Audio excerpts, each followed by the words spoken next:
Hey, I'm Ced Hawkins. Welcome to the CedTalks Podcast. My two guests today are outstanding brothers, athletic, doing their thing right now, and I'm sure they're going to contribute some great things to the show today. Right now, here there's Brandon and Bryan Easton. Boys, welcome to the show.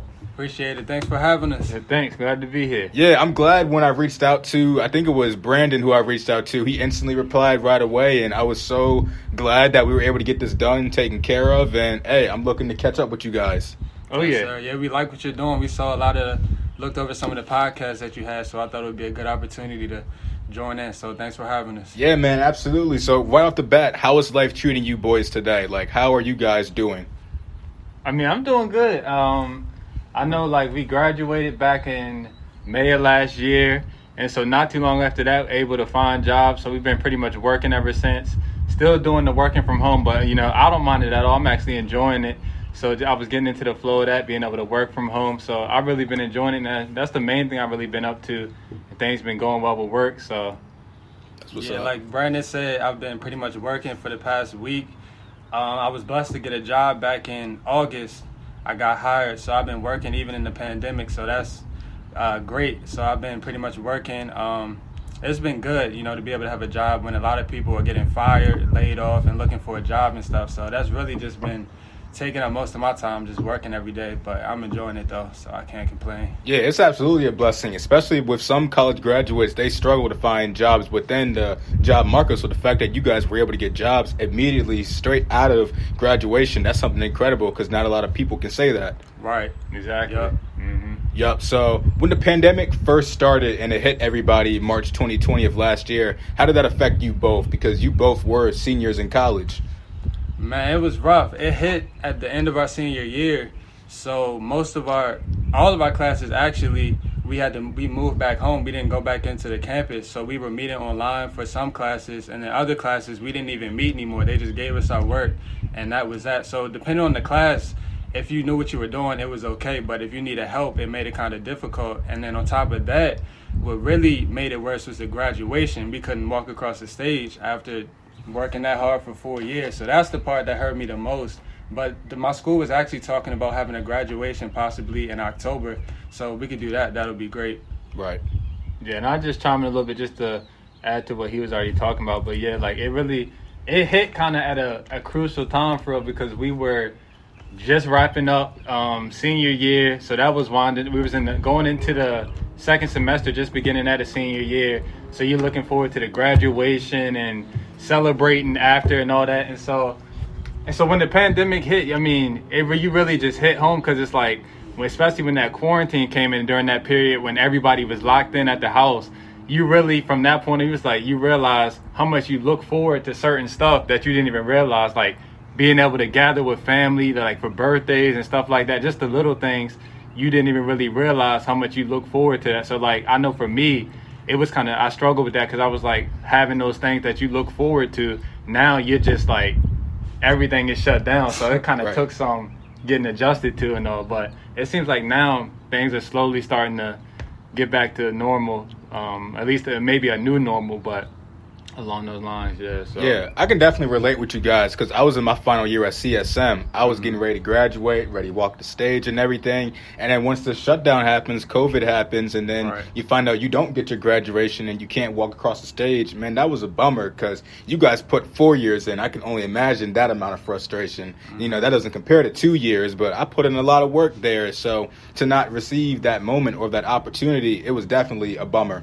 Right. I know, even with 2 years, though, that's still not to be able to walk. A lot of people look forward to that. So, it's really hard having that hit you right when you're about to graduate. But Yeah. So how was quarantine for you guys? How did you guys adjust to everything?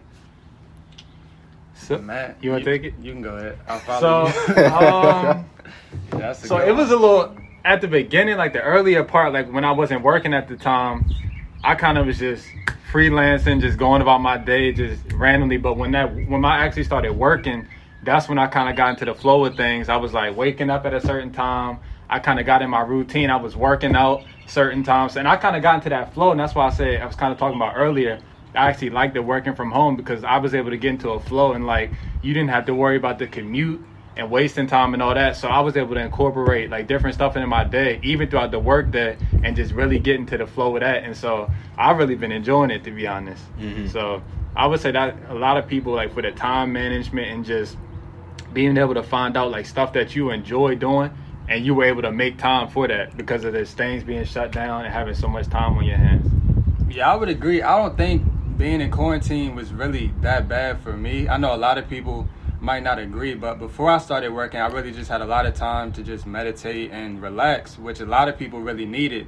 And I don't think they realized it until the pandemic hit. But when I started working, I guess I would say I liked it working from home because you didn't have to worry about having to go into the office and stuff and pay for the parking and all of that stuff. Because I'll be working in D.C. when I do go back, so you have to worry about the commute and coming back home and all of that. So, I mean, it's been pretty good. I've definitely gotten used to it, but I think now I'm ready to kind of step back out and go back out more and stuff. So yeah, no, I feel you. Like when I was in quarantine, really, I kind of enjoyed it just because I like keeping to myself in a lot of ways and doing my thing with school and stuff, not having to feel like I'm in a hassle, having to go to school, go to my classes, and then go to work. So that initial period was it was great for me. I think by the time that I was ready to get out of quarantine, that's when stuff became more relaxed, like the summer a little bit, going into the fall, where I could still kind of see my friends and not be so stressed and worried about catching the virus, so long as I'm wearing my mask, making sure I'm doing what I got to do.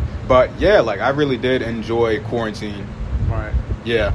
So are you guys ready for stuff to open back up again, or are you still a little bit hesitant? I'm ready. Yeah, I already got things. I'm ready. I know the main thing I'll say is I'm looking forward to going into some of these restaurants because I like eating in restaurants. Yeah. Right. As opposed to always having. I mean, I like ordering food out too, but like actually being in, I like enjoying the dining experience. So that's one thing I've missed in the pandemic with restaurants being closed and all that. So I'm looking forward to that, going back into the restaurants. Yeah, I would agree. One thing for me, I miss the movies because before the pandemic hit, that's where I was at most of the time. So when the pandemic hit and they shut down the movie theater, that hurt me. But I think now they're starting to open back up the movie theaters and stuff. So yeah, I'll be in there. I can definitely relate with the restaurant joint. Like a few weeks ago for Father's Day, me and my grandfather and my grandmother, we had like a big graduation party for one of my cousins, and the whole family got together for the first time at least since like 2019, and it was like really good that we all got to spend that quality time together and just reminisce and catch up again. Right. Now, granted, I got sick, afterwards, but I think, I had an upper respiratory infection. Oh, okay. Yeah, it was crazy because I was fine one minute, then the next morning you wake up and you feel awful. I had caught a cold there, but regardless, at least it wasn't COVID though. That is true though. It wasn't COVID. That would have took That's me. the thing now. As soon as like you get a little something, it got you wondering, oh, do I got COVID and all this type of stuff? Yeah. People start looking at you funny. You can't even cough anymore. Exactly. I had my sense of taste and smell, so I was like, I think I'm good. You know what I mean? But regardless of all that, though, if you could offer a piece of advice to anybody that is going through it right now, what would you say to that one person from both of your point of views? Wow. I would say the main thing is having trust in God. For me, that's the main thing. That's what kept me throughout the pandemic. Really my relationship with Jesus Christ, praying, reading God's word, stuff like that. A lot of people in this pandemic are going through a lot, but one thing about God is there's nothing that he can't bring you through. So that's the main thing I would say. Right. I don't even think if there's anything I can add on top of that, but I'm definitely in 100% agreement with that along those same lines. Only thing else I would probably say along with that is just continue to look long term and not to get, I guess, caught up in just so far things is present and everything that you see going on, but just, I guess, stay long term and just have vision. Because like even the stuff that we're going through now, I don't think it's always going to be like this and just some of the things going on. So just continue to have vision, don't get distracted, and just use this time actually to prepare for what's coming down the road and some things like that you desire to achieve and accomplish real. But what Bryan said, I definitely, I'm in full agreement with that 100%. Yeah, I agree with that also, just depending on Jesus, relying on God, and solely putting your faith and trust in him, because he's the only one that can bring us out of this pandemic, out of this situation that we're in, and we have to trust him. I can't put my trust in man. I can't put my trust in family. You know what I mean? They can do all they can, but they can't control the situation. Only he can. That was like the biggest thing I think I've learned from the pandemic is not trusting myself and my thoughts, but trusting in his thoughts and going to him. Especially too with this pandemic, it showed you like a lot of stuff that people were putting their trust in is gone. People lost jobs, money, so it really forced you. You had to put your trust in God, or else it's hard to make it. So, because along with that, the pandemic literally shut everything down, like everything. It was no sports on TV, NBA was shut down.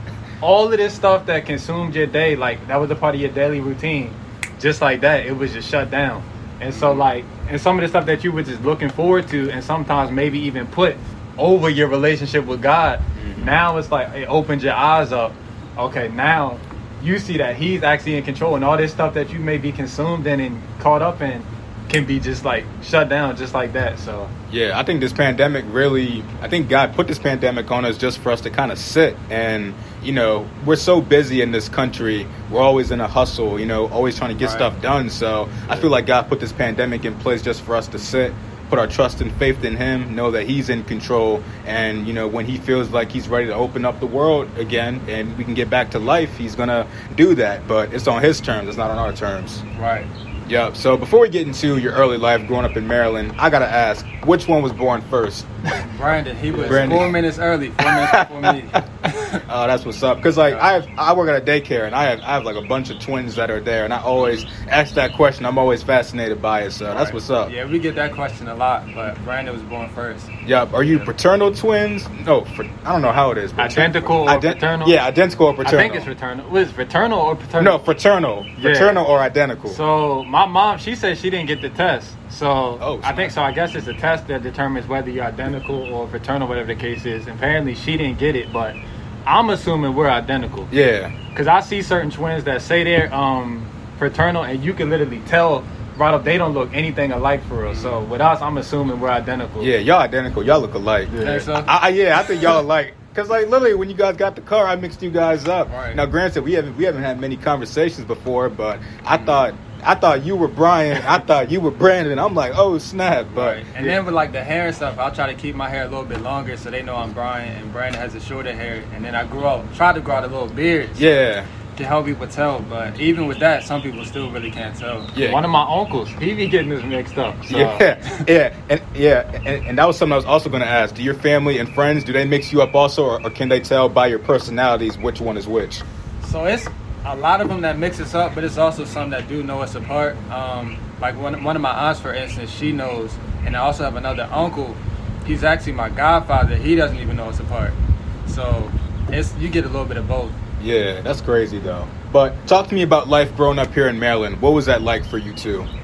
So, like you said, we grew up. We were born and raised here. We went to elementary school, middle school, and high school, Calvert County public school system. High school, I mean, I'll talk about the basketball experience. I mean, that was, especially our senior year, that was great. I mean, we had a wonderful season, and first team, actually at Huntington, first basketball team to win a regional championship. So that senior year was crazy. I still just sometimes just reminisce and think back on that season. I mean, remember the games, the gym being packed out, fans going crazy. And then the last game we played, being able to play at University of Maryland. So I think that for me, that was just a great way to finish off, you know, high school, the basketball season. And I don't know if you want to get Bryan to talk more like earlier childhood, but I'll say like for me, like just up into the high school point, that was a highlight for me. And like I said, I just kind of think back and just reflect at that all the time, to be honest. Mm-hmm. Yeah, I mean, I would say it's definitely great growing up in Calvert County. We've been here all of our lives. I'll say growing up in the school system in Calvert County is definitely very beneficial because a lot of the teachers and the staff, they really push you to do your best. And so it'll set you up going into college and even into your future career. Even if you don't go to college, they'll prepare you for where you want to go. So that's definitely one thing that I liked about growing up in Calvert County. I guess another thing I would say is most of my family, they're from Calvert, so that kept us close, even on both of my sides of the family. Most of them are probably like 10 or 15 minutes away, so I don't have to travel really far to meet for like family reunions or Thanksgiving or Christmas dinner and stuff like that. But in terms of like early childhood, I'm trying to think like specifically like what were you wondering about in terms of? I'm talking about, when you guys were kids, one question I was going to ask was basketball. When did basketball start for you guys? So we early, were young. Yeah. Like, my dad, he started coaching us when we were like 4 or 5. I think so, yeah. So we've been playing basketball for a while. So we actually played football too for a couple of years, but Yeah, the football yeah, days. we were actually okay at football. I don't know if a lot of people know that, but we stopped playing and really just decided to focus on basketball and went from there.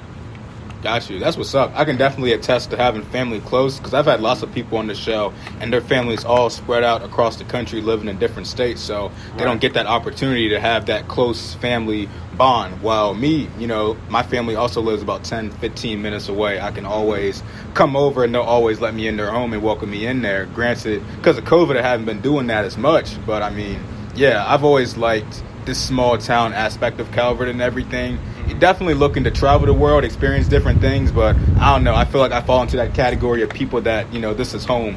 I don't think I'm going to get out. Right. Actually, while you're talking about early childhood, early on, I was thinking about like when I got older that I want to move somewhere else, but now I think I'm pretty much stuck here, like you said. Yeah. So I think I'll be here probably for the rest of my life. Yeah, because like the thing with the pandemic was after I graduated CSM, I would have been on Bowie State's campus and I would have been going there, full-time walking to campus. But now that I'm approaching, my senior year, I kind of think like, what's the point of being on campus at this point? Because I'm going to be 21, 22 graduating, and it's like, what's really the point? I feel like I can't get that university experience in the same way a freshman or sophomore would. True. But it's all good. No regrets. Right. Yep. So with basketball, how has that changed your lives? Is that something you still play to this day? So actually, we went on to play college ball, and then after that, since then I haven't really been playing too much. I mean, I can't even think of the last time I touched the ball for real. But I would say that basketball definitely had a big impact on my life. Just building like certain skills and those basic skills that you need, I got those playing basketball. And so that helped me to develop and definitely growing up. Yeah, I would agree with what Brandon said about basketball development and certain skills that you can use where we are now. But I would also say that basketball also definitely helped keep me out of a lot of trouble growing up because we had, practice and stuff, so we couldn't go everywhere. We had to wake up early in the morning on Saturdays for practice. So it definitely helped keep you disciplined. So that's another benefit that I would say of playing basketball growing up. Yeah, that's good because you always have that, issue with people who, when they're not keeping their mind occupied, staying busy, they fall into that category. I mean, we went to school here. I know lots of people who fell and hung with that crowd. So that's a good thing that y'all were able to keep your heads up and stay out of trouble with that. Exactly, yeah. Yep. When it came to basketball as well as school, how did you both manage your time well? Because that's something that's very difficult. So touch on that for me. I'll go first if you want. But Yeah, you go. I know I'll start with high school. It was hard for me, especially high school, because I know freshman year I came in, I played on the JV team. Then sophomore year, I actually played on the varsity team and was getting actually playing time. So that was hard right there because, I'm still kind of young, underclassman technically in high school, playing on the varsity team. And so with that, you kind of feeling yourself a little bit. So you caught up in that. And so I started I wasn't as focused as I needed to be with school and everything. And I know even on going to college and stuff, kind of the same thing. But soon it got to a place where after you start slipping a little bit, something I was like, I got to get myself together. So you start getting the hang of things and you start making that effort. But I will say even with college, especially college, because I'm not going to say it's easy because you're traveling, you're on the road. Sometimes we were going 2 hours, 2.5 hours, 3.5 hours away, staying in hotels, and you got assignments due that same night and stuff. So you really got to get into the swing of it. But I think high school, if you put in the effort and start building that, getting into that rhythm of high school, I think it'll definitely help you and be in a good place so you can keep it going in college. I think that's important to build that now. Don't wait until college and then try to start getting all this. I think when you in high school, take advantage, and then as that progression builds and you start getting towards college, then you should be in a good place and be in a good rhythm. Right. Mm-hmm. I'll say this. In high school, I didn't focus as much on school as I really should have. Mainly, my main focus was playing basketball, and in terms of school, I was smart, but I wasn't really putting the effort in like I should. I was just kind of getting by. So, I mean, my grades were okay, but they really weren't as good as they could have been. And it wasn't about until midway through college that I really kind of flipped the switch, because even my freshman and sophomore year of college, I was doing the same thing, just focused on basketball and just not barely getting by, but not excelling like I should have. And so my junior year, that's when I really decided, all right, I need to focus, because especially going into my senior year, I wanted to be in a good position to get a job. And I know that most companies look at your GPA and they look at how you did in school. So from there, I just really started studying and making time out, and my grades improved dramatically from my sophomore year to my junior and senior year. So that's one thing I would say is really make sure you spend, if you're an athlete, whether you play basketball, football, or whatever, just making the time out for your schoolwork as well as your athletics as well, because a lot of people won't make it to the NBA or the NFL, so you need something else to fall back on. Yeah, and I'm glad you touched on that also too, because I feel like that's a lot of people's expectations who are athletes, whether that's high school or college, to make it to the NFL or make it to the NBA. But it's very, very competitive, and it takes a lot of hard work just to get to that point. I mean, I hear stories about a lot of NBA players like LeBron, Kobe, Steph. They put hours upon hours in the gym honing their craft and perfecting their craft, and most of them didn't even go to college. They just went straight to the league. So, it's important to have those academics to fall back on, because you need that career in order for you to be successful. Right, especially a lot of them, they grow up in areas where it's either they play a sport or it's hard for them to make it, so they have no other choice. And when they go out there, it's just another level of intensity that they play with, whereas you grow up in Calvert County and you don't really have to play sports because most people are well off, so they can pay to go to college or something like that. So it's just a different level when you go from here to another county or even other states and stuff like that. Right. But academics was always important to me. In high school, my grades were all right. I had A's, B's, and C's, but I didn't really apply myself like I should have. But once I got to college and I got a job, I realized I had to prioritize my schoolwork and balance everything, because I never wanted my grades to slip. So, for the first time, I was actually in the library studying with my friends, putting in all this work, which is something I never did in high school, just because I thought that was for, the nerds and the geeks and stuff. I wasn't about doing that stuff. But my grades was important, and I wanted to make sure my grades was right, so that way when I did transfer off to Bowie State, they could accept me, or at least another school in Maryland would accept me just based off of my grades and the hard work I put in. Yeah, and I think with college too, and I know for me, you get more leeway to actually find something that you're passionate about, what you pick your major and your classes and stuff, whereas high school, you don't really control that as much, but when you get to college, I would say that's the thing. Try to find what you're truly passionate about, and even going along with your major and the classes you take, because I think that makes all the difference. You're not just taking classes, doing homework just to get a good grade or just to say I did what they told me to, but you actually enjoy the stuff you're doing. So I think if you truly just find something you're passionate about, even when taking those classes and choosing your major, I think that'll definitely set you up too, because you'll be motivated. It's not like you're just doing something just to be doing it. So when you have something that's actually pushing you and driving you, I think that's big too. Yeah, and I'll add to what you just said. I would say don't wait until you get to college to start trying to figure out what you want to do and where you want to go when you graduate, because with me, I really didn't have too much of an idea what I wanted to do. And then when junior and senior year came around, then now you kind of feel pressure to figure something out, because you got to choose a major and everything like that. So I would say if you can, try to figure out what you want to do in high school, so that way when you get to college, you can get internships and stuff like that, because a lot of companies, they look for you to have internships. So that would be one thing I would say. Yeah, I definitely agree with you guys. I remember when I was getting ready to graduate, I felt like I had a lot of time to figure out what I wanted to do. And it's I kind of knew what I wanted to do, but at the same time, I really wasn't confident that I was going to excel with the major that I was going into. And so there was a lot of like apprehension, and you always hear from people that you have time. Sometimes I feel like I don't have time because time is just going by so fast, and it just feels like if I don't figure it out and get it together now, then what's going to happen to me in a few months or a few years from now? So it's definitely tough, adulting and finding your own way in this world, but you get there. It all comes in depending on the Lord, as we were talking about earlier, seeking his guidance, and he'll lead you the way. Yep, and it's crazy that as you're talking about that, just thinking about how that time really flies, because we've been out of high school for, how long has it been? We graduated 2016. Yeah, 2016, and it seems 5 like years. that time flew by. So, yeah, it's crazy. Yeah, man. Shifting gears back over to religion, over to God. Did you guys grow up in a religious household? Oh, yeah. Definitely. We grew up in church since we were born in the church. My dad, he's actually a preacher. I'm not sure if you know Bethel, Way of the Cross. And That's your dad?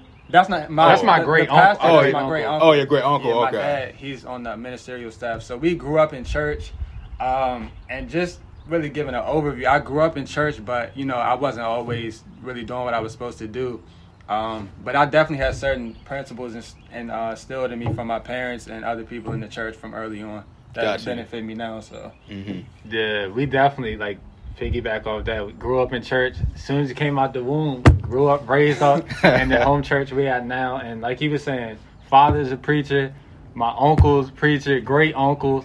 So it's in the family. So we definitely been raised up in that from early on. Yeah, day one. Yeah, likewise here. Like my great grandmother, she was always religious, and she got my great grandfather to become religious, and he got baptized in the '60s. That got passed down to my grandparents, my aunts and uncles, and then passed down to my mom and my aunts. And on my dad's side, my great grandfather was a preacher, and my great grandmother was part of the ministry also. So that got passed down onto my grandmother and my grandfather also, and it's just a cycle. They pass it down from generation to generation. So I was always in the church myself also, but I knew what I was supposed to do, but I wasn't following those exact principles like I should have been. right. And like kind of what you were talking about, how like even with your great grandparents, you were saying, then it being passed down to your grandparents. Yeah. It's always amazing to see like that flow down through the generations, like that seed that's planted, and then how it has an impact later on. Like people that may not even be born yet, but later down the line, they're tapping into something all because of like the lifestyle you live. And just to see how that thing twinkles down the generations, I think that's always been fascinating to me. Yeah, very beautiful. Like it's kind of cool to think how like my great grandmother, she kind of set the tone for her family moving forward. And yeah, even though she's not on this earth anymore, she's passed on, but her legacy will live on through me and then the future generations to come. Exactly. Yeah. At 17, it really clicked for me as to why I needed to be in the church, why I needed to pray, fast, do all of that type of stuff in order to have a great relationship with the Lord. When did it click for you guys? College. It was around the end of my sophomore year. Like I said, I was just, doing a lot of stuff I shouldn't have been doing. But around that time, that's when I really felt God pulling on me in a different direction to really surrender my life to Him. And ever since then, it's been great. I've given my life to Him, and He's just changing me daily. And so I'm thankful for it. I'll add to that. Similar story for me around that same time. I think he was a little bit more earlier on than me. I was still doing my own thing. But I think this around the time we had our own apartment off campus and stuff. So we would be in there, and I would come into the room, and he'd be in there reading the Bible and stuff. And I'm like, dang. I'm sitting there looking. So, like, for me, along that same timeline, but it took a little bit for me to get back to where I know I needed to be. So I would definitely say he pushes me. He motivated me because I would go in there and see it. Every time I would go in his room, he would be sitting there and had that Bible open. So I'm like, so he was pushing me. And I know, like, because I was still stuff I was still doing. But I felt that tug, like I needed to make a change in my life. So not around that same time, like within that same year, I made that turn back to where I needed to be. Yeah, that's awesome. Like 17 with me, I had a job in PG County, and I had never really worked outside of the county before. All I've known is, whites, because I've always grown up with whites. So now I'm in this completely different area. I don't know anybody. I'm freaking out. And it was, in that moment, like before I walked in, I just said a prayer to God, and I felt that little voice, and I felt that tug also to come to him. So every day on the way there, I would listen to sermons on the way there, and I would listen to sermons on the way back. I would always pray, started reading my Bible also, and that's when it really clicked that I needed a relationship with God to get me through those difficult transitions and those hard seasons. Right. And I think that's one of the reasons why we go through them hard seasons like that. Because like for me, when I was up at that college, that's what it took. I mean, I went through a period, it was rough. But I was like, just touching on what you were saying, I think that's the exact reason. God knows how to get our attention. Yeah. Everybody's different. We're not all the same. But I think he knows what each of us need to get our attention. Mm-hmm. So I think that's why sometimes those situations have to happen like that to bring us to where we need to be. So I'm appreciative of that, to be honest. I'll reiterate what Brandon said. I feel like God allows us to go through some things to get our attention, because otherwise we would just keep going in the same direction. But sometimes he has to break us and get us uncomfortable so that we can really submit to him and realize the only way we're going to go forward is if we give ourselves to him. And another thing I'll add just about growing up in the church, when you grow up in the church and God's word is being taught and preached to you, it's something about it. It never leaves you. So even when you grow up and you might go astray, like me and Brandon were just talking about, he'll always be there speaking to you. You might not want to hear what he's saying, but it's going to come a day where there's no other way to go. And so I'm thankful that no matter what you do, God will always be there speaking to you, letting you know what you need to do, and get you back on the right track. I was actually going to say that same statement too. It's like, even if you stray and you go away, like God still loves you. It's right. Like, yeah, you can sin and you can keep messing up, but Jesus still loves you. He's not going to give up on you. He just wants you to come to him. And that's why I think so many people fall out of religion. I think it's just because they think they've made all of these mistakes and they've made all of these wrongs that they don't deserve God's love anymore. But you think of all the characters in the Bible, David messed up a lot of times. But yeah, he messed up a lot of times, but God still loved him. Even though he punished him for his consequences, God still loved him and he kept him close. So sometimes, even if I stray sometimes, I think about that and I just say, wow, like I can't believe that he loves me so much to still want me to do good. Right. And that's what really makes you serve God, because a lot of people, they just think about, people just going to church and stuff like that. But I'll say it's the difference between going to church and having a relationship with Jesus Christ, because a lot of people are just going to church out of routine, but daily they're not really in a relationship with Jesus Christ. And so I would say that's the main thing that I would emphasize, because a lot of people really need to know what the love of God is like, considering that he would die for somebody who is sinful. And so knowing that he loves you regardless of what you've done, people need to hear about that. And yeah, can I just add to that? He was talking about just like building that relationship, like not just going to church and say, oh, I went to church because it's Sunday, but building that personal relationship. And that's one of the things I was kind of just reflecting on, like not to maybe a month or so ago, and just like, because it was being taught at our church, they would preach on that, having a relationship, not just going to church. So I was just sitting there like just meditating, just thinking on it.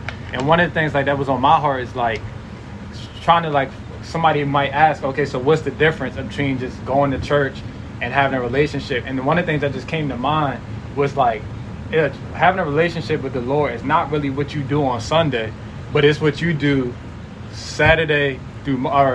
Monday through Saturday during the week. Are you spending time reading the word throughout the weekday? Are you actually praying, talking to the Lord, and where you know his voice and he knows your voice? And I begin to like just think about, like, if you're in a relationship like with a person, like your spouse or something, you talk to them, you communicate with them. And if something's like, so yeah, stuff happens, you make mistakes, but if you truly love that person, you try to adjust and change. So it's almost like even what you were just saying, like we make mistakes and we mess up. And yeah, God, Lord, he loves us through all of that. But like if there's that love there in that relationship, then it's like, okay, so you desire to change. You don't just keep saying, oh, I messed up, oh well, and you keep doing the same thing. But if it's that love there, if that relationship is there, you truly want to get it right.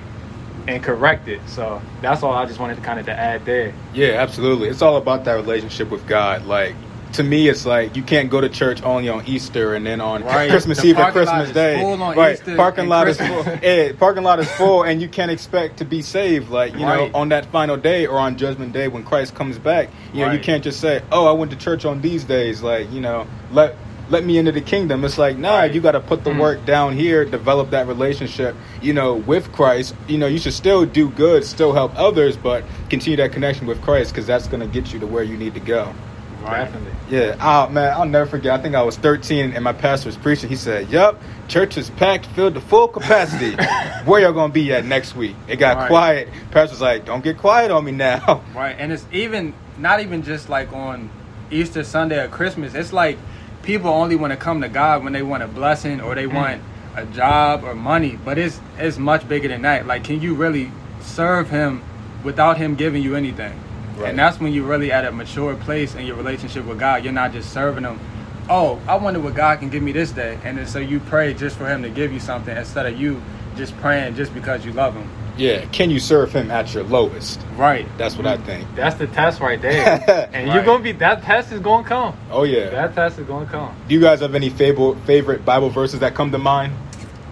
Ooh, it's a lot of verses that I like. So, I could try to think of maybe one or two. Man. I know with me, I got trust in the Lord with all your heart and lean not on your own understanding. You know, because as humans, the flesh, we always try to rationalize everything. But, you know, we can't do that. I can't depend on my own understanding. I don't trust myself. You know, I don't make the right decisions, but I trust in the Lord. I trust God and what he instructs me to do. I guess one that just came to mind, I have a lot. But one I'll say is, many are the devices in a man's heart, but the counsel of the Lord shall stand. And for me, that just really lets me know that us as human beings, there's so much that we plan out that's not on God's plan for our lives. And so sometimes we get mad at God or we get frustrated because stuff that we align to happen doesn't happen, but really it's just God setting us up for where he wants us to be at. And that's one thing that I had to realize, because growing up, I know we were talking earlier about playing basketball. That's really what I wanted to do. I wanted to play basketball in high school, college, and even maybe go overseas. But there were some experiences I had playing basketball where, you know, it was some things happening that I didn't want, that I didn't like what I was going through. And I thought, you know, maybe why is this happening to me? But I had to realize that in that, God was really shifting my attention somewhere else. You know, maybe letting me know that, okay, you're not going to be playing basketball all of your life. It's time for you to focus on me. And I'll say I don't know if we talked about this yet, but that's why I gave up playing basketball my senior year in college. So, yeah, I'll let Brandon say what he has to say. So one of my scriptures, I think it's found in 1 Thessalonians, and it says, "The Lord of peace himself give you peace always by all means." And then it says, "The Lord be with you all." That's how it ends out.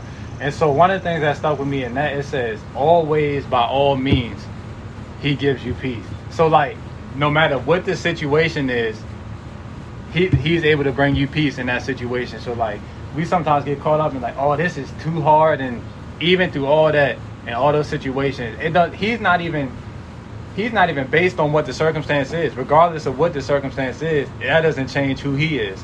So even, like, no matter what we go through, that scripture just encourages me at times. Just, he can give you peace, and no matter what that situation is. And it just really just puts your spirit at ease, knowing that I don't always got to be trying to be in control of all this stuff. But if I just give it over to him, he has the power to just put you at peace and put you where you need to be. So right, absolutely. I definitely do agree with that. Talk to me about your decision in choosing the university that you guys chose to, because you could have went to UMD, you could have went to College Park, all these other schools, but what swayed your choice to attend? I forgot what it was called. Catholic University. Catholic University, yeah. What swayed you to make that decision? Yeah, so it was mainly basketball. We played travel basketball over the summer, and we were at a tournament up at Catholic, and the coach reached out to my dad and was basically just letting him know that he was interested in recruiting us. And so I think that was that going into our junior year of high school? I think it was around. I think so. Yeah, it was that. Or going into, I think going to junior year. Yeah. Okay, yeah. So it was going around junior year.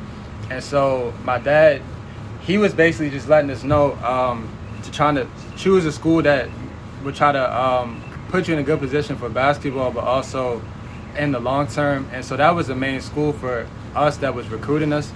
I looked at a couple of other schools, but that was really the main one. They came to a lot of our games, and we built a good relationship with the coaching staff.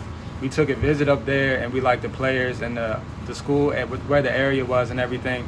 And also for academic-wise, too, they had a good business program, and the school was in a good area of D.C., so that's why I chose it. Yeah. The same thing pretty much Bryan was saying. Like, at the time, we were really like, basketball played a big key because we wanted to go to school and play basketball, play in college. And so that was one of the main schools that was interested in it. I mean, they showed love. They came out to the regular season games. They were coming out to games even before the season started, like the fall league. So they were really showing support. And yeah, like he was saying, we took the visit up there, fell in love. I fell in love with the campus as soon as I was walking around. And it just felt right because there was other schools we visited, a few other schools we took visits to. But when we went and visited Catholic, it just felt like it was home and that was the place we needed to be. And so just visiting the campus and just that D.C. area, I loved that being up there. It was some other schools that was kind of like out in the middle of nowhere, and I didn't know how I felt about that. But that Right. D.C. area, right across from the campus, they had like nice restaurants. They had like a Chipotle, Potbelly, and pizza, all that. So, I mean, and just being in D.C., like everything that's around D.C. and what it has to offer. So, for me, that decision was easy to. Once they reached out and they would let us know they were interested, the decision to go there was an easy decision, pretty much. Yeah, man, that's what's up. Like, right now I'm at Bowie State. That was my school of interest, school of choice. It was like once I hit that campus and I met a few different people, I was like, hey, this is it for me. Like, I think this is home for me.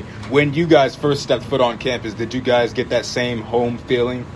Definitely. I know I did. Speaking for me personally, I know I had that feeling. Like, I think I was kind of just mentioning it, just walking around when they were giving us the tour and we were just outside going through the campus. It just felt right. And like I said, like, what was the big difference? Because it wasn't like that was the only school we visited. So, like, visiting that school and then comparing, like, the other schools, it was a different type of feeling when I was on that campus.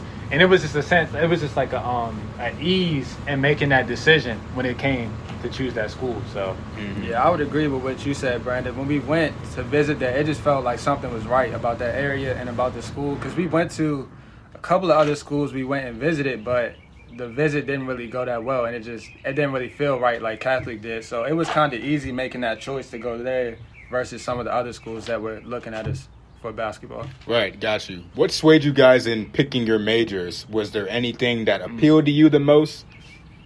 So even I know coming up in at Huntingtown, they had it wasn't a major or nothing, obviously, but they had like the different pathways. I think that's what they called it. Yep. And so I was in the business pathway. So even going through time to choose a major, I always knew I wanted to do something in business management, something in that type of area.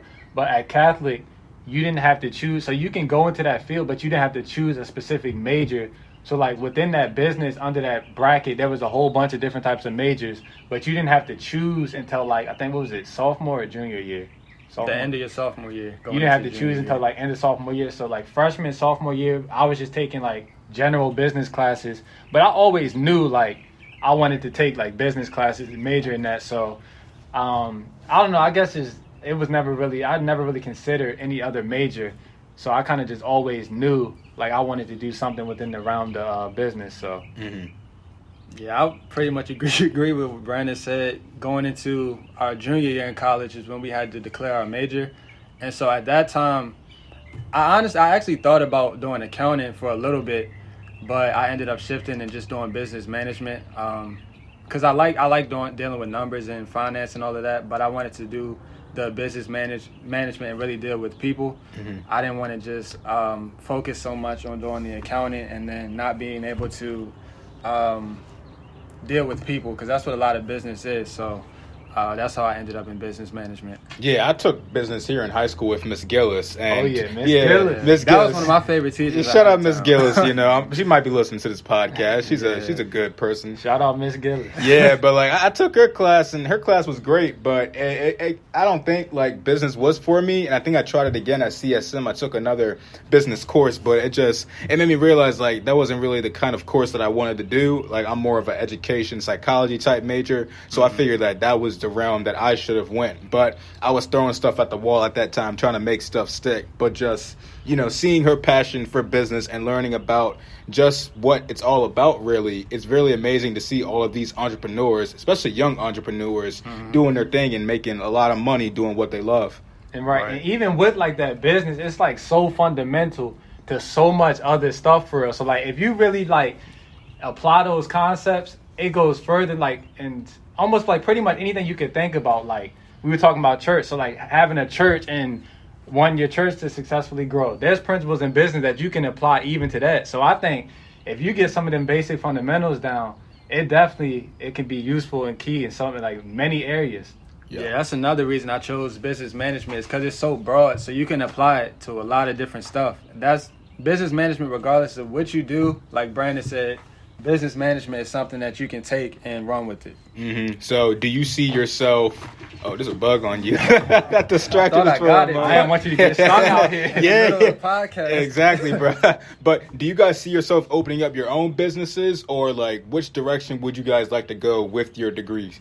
One day I do see myself doing that. I think long term or whenever, but I definitely would want to. That's something I would really want to do one day. I'm not sure exactly what it will be exactly, but I believe if it's the right thing, it'll come one day, and that's truly what I see myself doing. Mm-hmm. Yeah, I would agree with what Brandon said. I don't know if I maybe running my own business or even running a company that's already established, but I definitely see myself in some type of managerial or leadership position in the long run. Got you. That's what's up. Talk to me about your first year at Catholic. How was that? How did you both adjust to everything? Was it a battle? Were there any challenges, or did you adjust well with everything? It was hard. Yeah, it was hard. Because even only being 45 minutes away from home, it was hard for me, honestly. Being in that little dorm room with you barely have any space and that little bed. I'm missing my bed at home. And so it was just rough being away from my family, because family, that's a big part of my life growing up. Always spending time with not just my parents, but like my grandparents, my uncles, aunts, cousins, and everything like that. So that was another aspect that I missed being at school. And even, I'll talk about this. Even so for basketball, I actually missed most of my freshman year based on an injury that I got the last game at Huntingtown when we were at Comcast.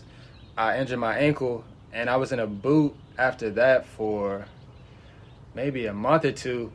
And so I thought I was all right, and I got up to the school freshman year in college, and my ankle was bothering me again, so I had to get surgery on it, and I ended up missing like half of the season. So that was really rough, trying to bounce back from that, because going into your first year of college, you want to be able to get a good start as a freshman so the coaches can see you. But I had to miss most of the season and then come in at an awkward spot when everybody was already warmed up. So that was another thing that was rough for me. But yeah, you can go ahead. Yeah, for me, it was kind of difficult too, because I mean, freshman year, like you moving, going away, so I guess it kind of could take a little bit to get adjusted. And I know one of the things, and we were like 45 minutes to an hour away, so it wasn't that bad. I mean, we would come home from time to time. So some people, like even on like during the breaks, it was some people that didn't even really get to come home like that. Some people were staying on campus over the break, so we was getting to come home for breaks, and even if it wasn't a break, like for a weekend or something, because we weren't that far. So I think that definitely helped. But it was kind of rough that freshman year, like just even some of the things Bryan talked about. But then another thing too was because kind of like we were on the basketball team, and like starting off freshman year, like everybody there was like going out and all the time. And I know for me, like when I first got up there, I wasn't really doing that too much. So I was just kind of like on the weekends and all that, people would be going out, and for me, I kind of really wasn't doing that at that time. And I know like towards the end of freshman year, I kind of like started going out more and all that, and sophomore year, but early on, it was kind of hard to like find myself because like I was like just chilling, and everybody else on the team, which is like who we were closest with, they were going out, but I wasn't really into that like that. So that was kind of hard to deal with too, for real. One of the things I would say, yeah. Yeah, I feel y'all on that. Like, my first year at CSM was definitely rough for me. It's like, even though I was home still, which I wanted to be, because I knew if I had made that jump and went to university straight away, I wouldn't have cut it out, you know, sharing a room with somebody when I've been so used to having my own space and having to adjust and do all of that, being near all the parties and stuff like that. When I've never been around that stuff, I knew I wouldn't have been mature enough mentally to block all that out and just ignore it. So I started off at CSM, but it was rough that first semester and a little bit spring semester, just because a lot of my friends, they went off to university or we didn't have the same classes. So I was taking classes with a few people that I didn't really necessarily know, and I didn't really know how to communicate, reach out to them and stuff, just to, you know, make some friends and stuff like that. So it was a difficult transition, especially in college, you know, you go from 4 classes doing all of that in university versus here at Huntingtown taking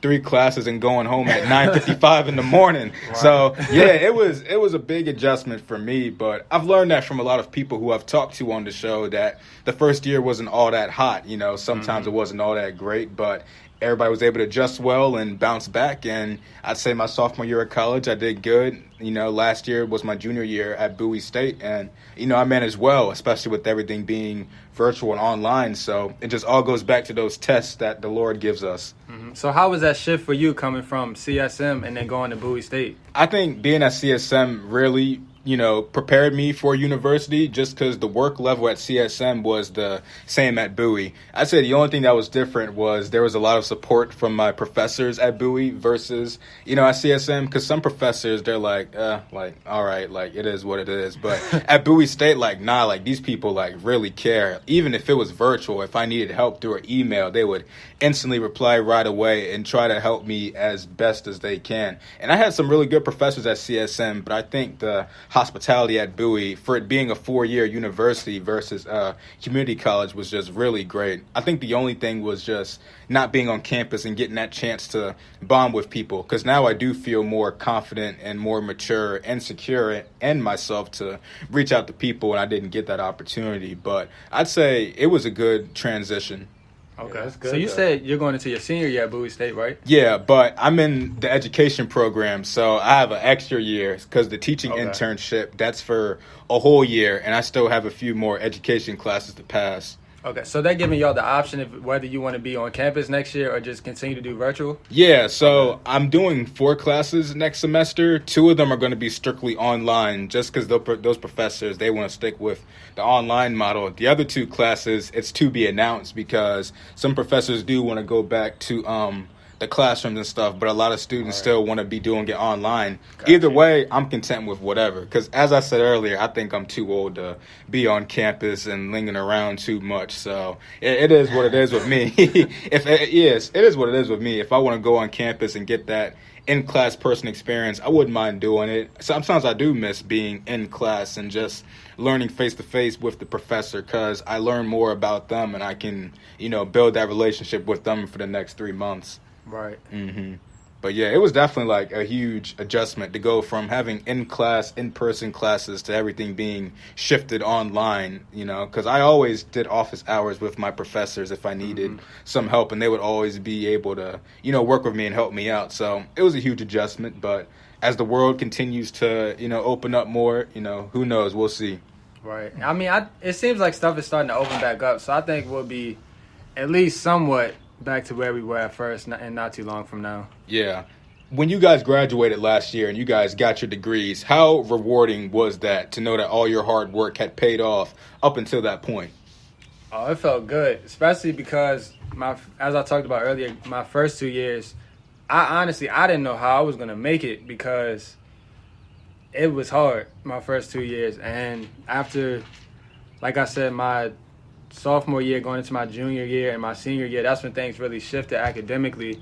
And so when I got my diploma, it was a reward for me, because just looking back over the 4 years and how I made it the 4 years and was able to get my degree, it was a blessing for me. Yeah, definitely. I agree with that too. And I just say, like, even coming through, it was been times I had to take even like summer classes sometimes. I think a few of those years, and so I had to like to catch back up. I ended up graduating on the year I was supposed to, but I had to take like extra classes at times during the summer. So that was like challenging because I mean during the year, I mean it sounds good and all, so I'm gonna just take this over the summer. But when that summer rolls around, everybody's just chilling, and you got to take summer classes. It really hit home. Like, dang, what did I get myself into? But like, that's what really made it a rewarding moment for me. Cause like just looking back at all that, and so when that diploma actually came in, and I unwrapped this big old box came in, I unwrapped it, and that diploma looking all good. It was really rewarding. Cause I mean, that was probably the most rewarding moment. Cause I mean, we didn't get to go across the stage, so that was it right there. Unwrapping that diploma. So, hanging up on the wall. Yeah, that they're still hanging up on the wall. So yeah. So just seeing that, that was a great feeling. Right, I can relate to that because when I was at CSM, like they advertised that 2 years you can get your degree and then boom, you're done. Sometimes people spend 3-4 years there just hustling, trying to get their associates and whatnot. So I had to put in a lot of work taking winter classes and summer classes. Like you said, everybody's on break, chilling and relaxing while I'm sitting here hustling, taking 2 classes, just trying to make sure I can get my degree and get out of there so I can get to university. So even though I didn't get a chance to walk that stage, it was rewarding knowing that, I made the dean's list, that I got to join CSM's Honor Society program, and like I had the medals and the ropes and stuff that I was going to wear on graduation. And it's like, I don't get the chance to wear that or walk the stage, but I still got that diploma, like you said, hanging up on the wall. I still got my medals hanging up in my room. That gives me that validation that, I had worked hard and I deserved all of that. Right, like what really mattered, you got. So it would have been nice to have the walk across stage and everything, but you got the diploma, so, and that's really what it comes down to. So at the end of the day, you can't really complain. I mean, you got it. You worked for it, earned it, and now you got it. Got the diploma to your name. So likewise with you guys. Congratulations for you guys graduating. Appreciate that. Appreciate it. It means a lot. Is grad school on your guys' mind, or are you? Yeah, it is. Mm-hmm. I don't know when, but it's definitely something I'm considering. So be on the lookout soon, sooner or later. Oh yeah. For me, it's not really. I considered it, I think, at one point in time, but for me, it's not really on my radar right now. I mean, we'll see what happens. You changed your mind? Oh, I was considering it at one point. But the last time we talked about it, he said he was interested in doing it, so I didn't know he had changed. Mm-hmm. Yeah, at one point I think I was, but as far as right now, I don't think it's in my radar, but we'll see what happens though. Yeah, grad school is on my mind because I want to be a guidance counselor and be a counselor in the school, so I got to get that psych major. So once I'm done with my bachelor's, I don't know if I'm going to take a gap year and then go back to school or just keep hustling and keep going at it. Might as well just keep hustling. Yeah, might as well. While you're in the rhythm and the flow, just... Yeah. Because I think I heard, like, even when we were talking about it, people would ask us, y'all think about getting y'all master's? And, like, they would be talking to us about it. They would say, if you're considering getting it, you might as well just get it right after. Exactly. Because there's people that say they're going to take a year, and then they end up taking that break year, and then they don't end up going back to get it. So, I mean... Exactly. While you in the flow... might want to just consider just going straight to it. Yeah, exactly. One of my friends, told me when we were talking about master's degrees and stuff, he was just like, work hard in your 20s so you can relax in your 30s and 40s. So I said, hey, by the time I'm in my 30s and 40s, I want to be done with school, man. I just want to kick back. But it's honestly, some master's programs, they want you to actually have work experience before you even apply for it. So that is true. With those, you can't. It's not like you can just come, you get your bachelor's and go straight into that. You got to wait a couple of years. Yeah, exactly. So we're sitting here talking at Huntingtown. If you boys had the opportunity to, would you guys come back and speak to any of the underclassmen or the upperclassmen here, pass down your experience onto them? For sure. That would be a blessing to be able to come back and do that. I mean, because we were coming up through Huntingtown. I know we were talking about Miss Gillis, loved her class. Yeah. We were coming up in there. It would be, I think she had former students come back and to share with the class. So I really enjoyed that, and to be able to be in a position to come back and do the same thing and pour into like whatever I can to share and shine light on. I would love to do that.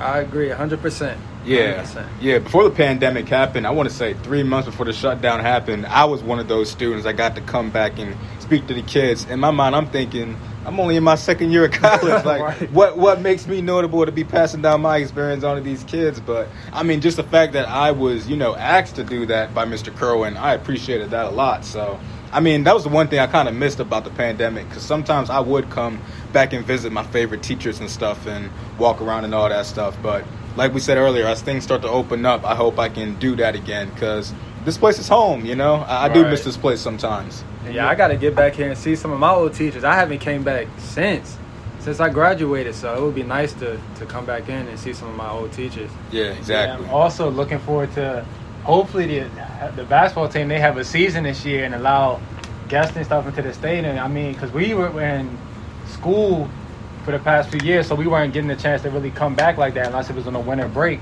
So when we were graduating and stuff, that was one of the things I was looking forward to, being able to come back here and support the games and come watch and stuff. So for that pandemic to just shut all that down, that's one of the things looking forward to this year, hopefully, to be able to come back and see that and support them. Mm-hmm. You guys touched on it earlier, but 2016, when you guys was playing basketball and stuff, that basketball season, man, 2016 was such a great year. Like, I swear, there was something in the water that year. Like, that year was just, anytime somebody brings up 2016, I'm like, nostalgic, bro. Like, playing 2K with the boys in the basement and stuff like that, man. Like, it was something about 2016. I know, bro. Like, I love that year so much. I have to acknowledge that.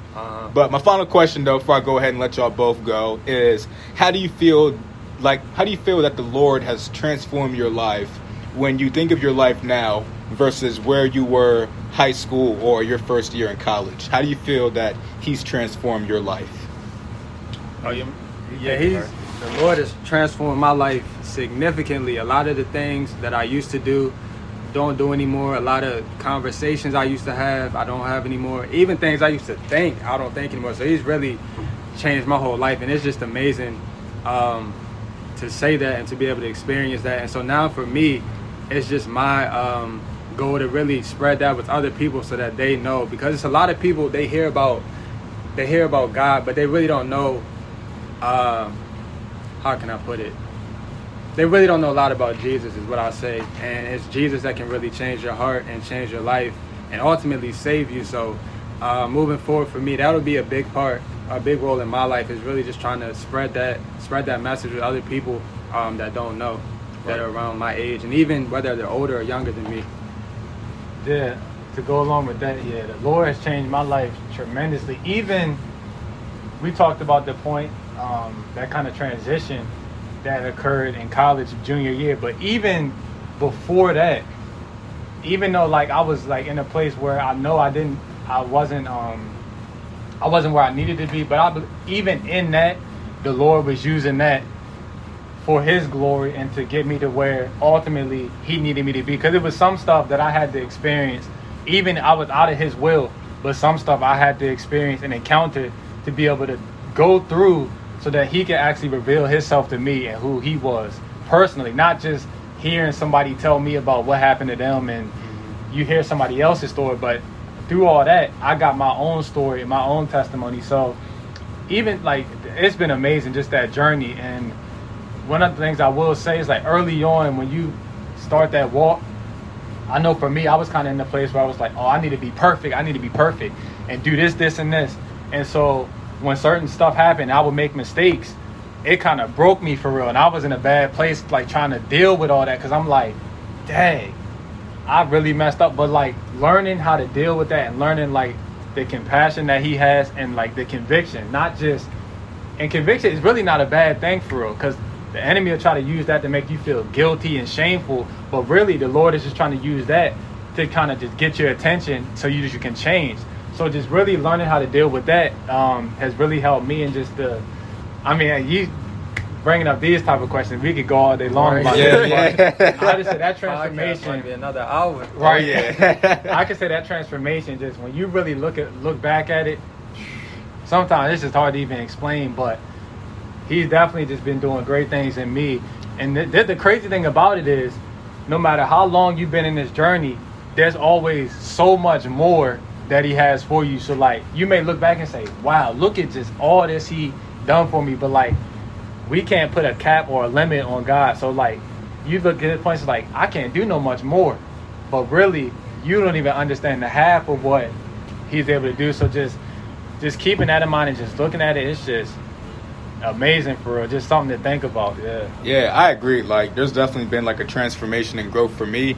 I graduated 3 years ago. 3 years ago, it seems like it was just yesterday, and it's just crazy to see how much I've grown and matured and developed, because I never thought that I'd get to this point. Like 17-year-old, 18-year-old me never thought I would get to this point now, being close to being done with college, having a podcast, you know, holding down a job and stuff like that. Like, I never thought I would be achieving this stuff, but it's through the Lord Jesus Christ that I'm standing here right now doing all of this stuff, and we're only going up from here on out. So I just think it's a very beautiful thing.